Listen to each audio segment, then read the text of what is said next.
Hello, Kat here from Catadactyl. Today I'm talking about one of my March reads, which was Dawn by Octavia E. Butler. So I have never read anything by Octavia E. Butler before, and I just thought I would give it a go because it's been recommended to me a few times, both Dawn and Parable of the Sower, which I also bought. But I gave Dawn a shot this time because it deals with aliens, so it's very fitting for the March theme. And I was not let down. So I went into it kind of not knowing anything other than that it dealt with aliens.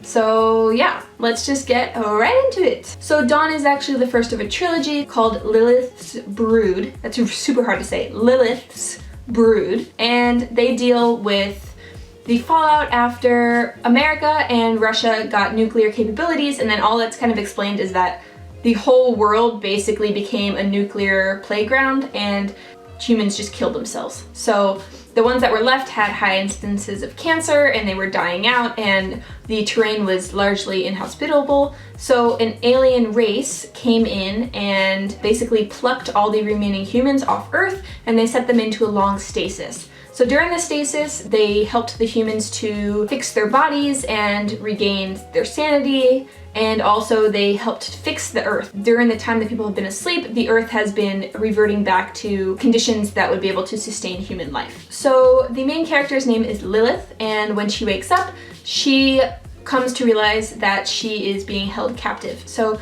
she doesn't immediately assume it's aliens. She thinks that she was captured by the KGB or the Russians or even the Americans.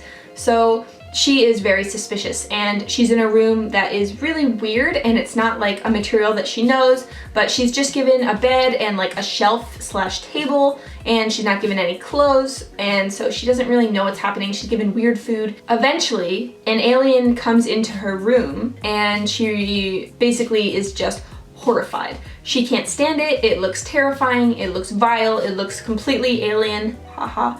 To her. The aliens in this book, they don't have any eyes, ears, or anything like that. Instead, their whole body is covered with sensory tentacles of varying lengths.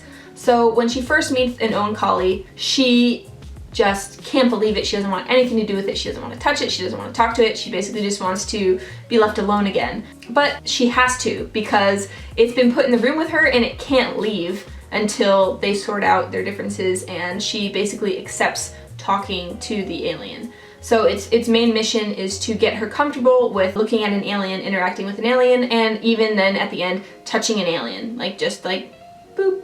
But it takes a while, and she is really resistant to it. She actually says they look a lot like nudibranchs, which I thought was adorable because for one of my degrees, which is marine biology, I studied and worked with nudibranchs. They're very small and very cute, and they have a lot of tentacles. They're not tentacles, they're called serrata. You can kind of think of them as, they look a little like tentacles, but actually they're more like hairs. They're like large nudibranch looking aliens, which I thought that was quite cute and interesting, but I wasn't wholly surprised by the whole tentacle thing because, you know, Lovecraft, Wells, tentacles. So she comes to find out that there are 3 sexes in the alien race. There's male, there's female, and there's something called an Oloi. Oloi are these really revered hybrid aliens where they can mutate the genes of any living thing within their body to correct something. So actually Lilith had cancer, and an Oloi went into her body and reprogrammed her body to use the cancer in a different way. The aliens actually find cancer extremely beautiful, and it has really great regenerative properties as long as the Oloi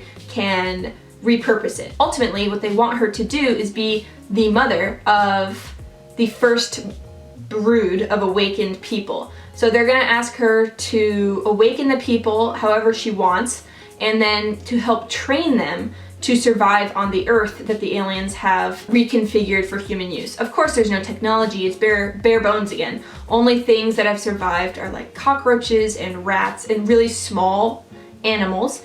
And there's water and there's forests, but pretty much things are changed. Plants that were fine before are now radioactive and poisonous, so she has to train the new brood of people. The cost of doing what the aliens want, she's not sure if it is worth it. Like, what does it mean to be human? What does it mean to change your humanity? If you change parts of yourself, does that still make you human? And who should she give her loyalty to? Who does she owe her allegiance to?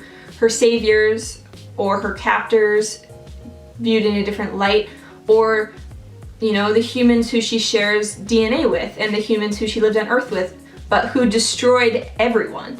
So there's a lot of different things happening in the book, and I found it really readable. I didn't put it down. It was really interesting, especially the way that you're introduced to the society. They have ultimate patience, and they will just wait her out until she comes to her own decisions. They have a long time to try and get what they want, and the ideas of how they want society to evolve and how they want humans and the Okali to evolve are really interesting from a genetic perspective.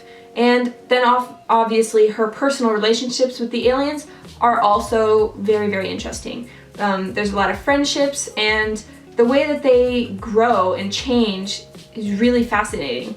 And a lot of times throughout the book I was thinking, would I have done that if it was me? Is that PTSD? Is it Stockholm Syndrome?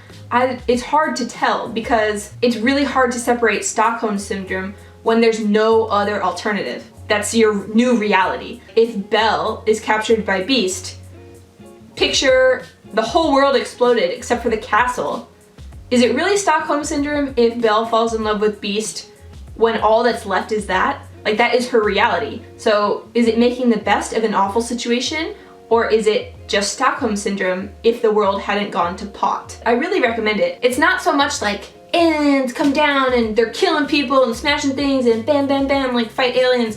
It's not that at all. It's much more a mental exploration of it, and also the dynamics between humans and the way that humans would interact with other beings and new ideas and their ability to evolve mentally more so than physically. Because physically, yes, they can, and it's shown that they can when the Oloi change the cancer cells. They are able to. However, the mental part of it is, I think, the really strong point of the book. So let me know if you've read it, let me know what you think, and also let me know if you would recommend Parable of the Sower, because I think that is a book I'm going to read next month. I hope you have an absolutely amazing happy day, and happy reading. See you! Bye!